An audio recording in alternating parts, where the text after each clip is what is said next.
aliposikia Yesu anapita, akalia kwa sauti kuu, "Nirehemu mwana wa Daudi."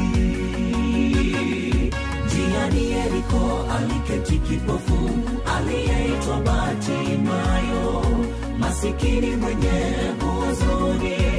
Aliposikia Yesu anapita, akalia kwa sauti kuu, "Nirehemu mwana wa Daudi."